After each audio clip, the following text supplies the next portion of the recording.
On the way up here to New England, we traveled up the East Coast and we stopped to see my aunt, who's in a nursing home, and we had some other stops to make. And normally, I am the one in our family who has to book our accommodations for overnight.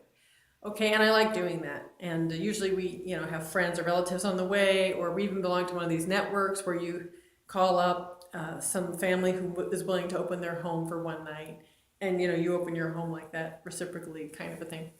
So we belong to one of those networks, but I never got around to it because we were on the road so much that whole time leading up to this trip up the coast, sharing a computer and not always being in a place that had Wi-Fi, that we were really compressed for time, and I never got around to that. So the night came and we had no place to stay. And so I'm apologizing to Bill, and he goes, "Oh, don't worry, I took care of it." And he goes on to tell me very proudly how he thought ahead and he made accommodations. He booked a hotel, and he was so proud because it was only $48 a night and included breakfast.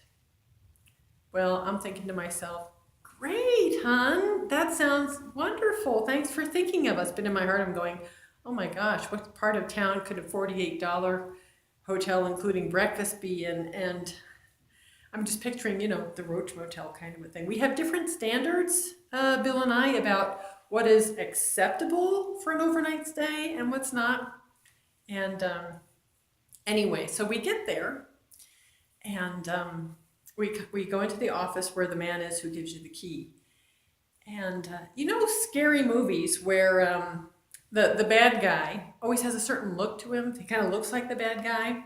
That's how the clerk looked. Now, maybe it was just because of where we were. I don't know. Maybe that was influencing my perception, but he looked like a bad guy.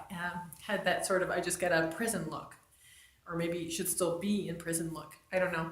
But we got the key, and of course, the way these hotel motel things work is we had to drive around the building to find the number door that matched our key, and it was on the second floor, so we had to go up these wrought iron steps. But it was night, so it was dark, it was cold, it was very windy, it was raining and snowing, so it was like sort of that mixture. And so that's all coming down on us, being blown in our faces while we're trying to get the bags out of the car. And of course, the car is loaded because we've been traveling a long time, and so we have to dig out the right stuff that we want to bring in. So we get all that out of the car, and we lug it upstairs, and we get to our door and open the door, and bam, we're hit with this smell.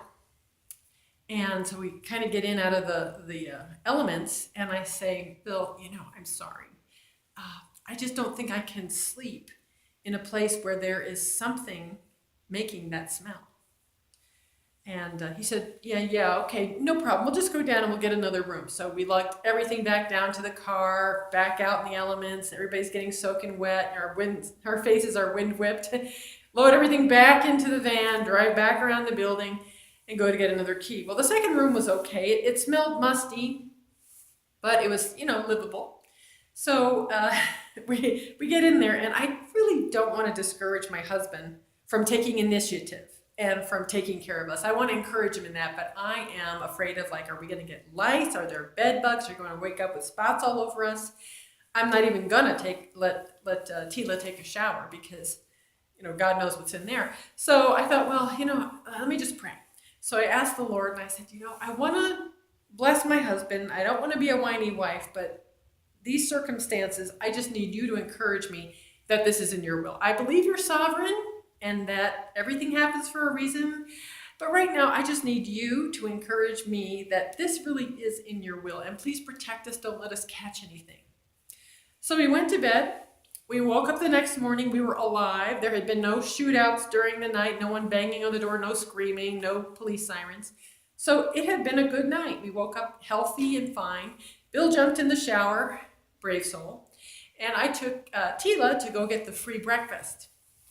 So we get into the lobby, and there's a different clerk on, and this clerk actually, he looked like a normal guy. Maybe because it was daylight, I don't know if it was just me, but the breakfast seemed just fine. There was a few things there that I would let her eat, and there was a TV, and it was working. So we were watching the TV, and there was a snowplow story going on the news, and Tila had never seen a snowplow work. So we were talking about it. While we're talking about that, a young lady walks in, And she was actually a beautiful young woman, but she had this look on her face of, you know, how when somebody's been through something hard and they're trying to be cheerful? She had that kind of a face, of an expression on her face. And so I'm kind of watching her while we're talking, and the lady looks over and she goes, "Where are you from that you don't even know what a snowplow is?" I said, "Well, I grew up in Jersey. I mean, I'm familiar, but my daughter here grew up in the desert, and so she hasn't seen one." And of course, the lady wanted to know why we lived in a desert, and I told her, a little bit about what we do and how my husband works for the church and all. And so that opened up the subject of spiritual things, and come to find out from her story is that she comes to this hotel as a haven. This hotel is a haven for her because home is so bad and dangerous that at times she just needs to get away. And I got to share the gospel with her, got to share my testimony with her. And then she wanted my contact information, so we went over to get a pen and a piece of paper from the man at the desk. And he said, "I'm sorry, I hope you don't mind, but I was actually listening to your conversation and I found it terribly fascinating. My name's John." And we said, "Oh, thank you, John." And I gave the lady my information and said goodbye to her. And then I was about to leave. I was taking breakfast back to the room for my husband. And John was leaning over the counter going, "I really like what you were talking about. I'm here all day. My name's John." And so bad.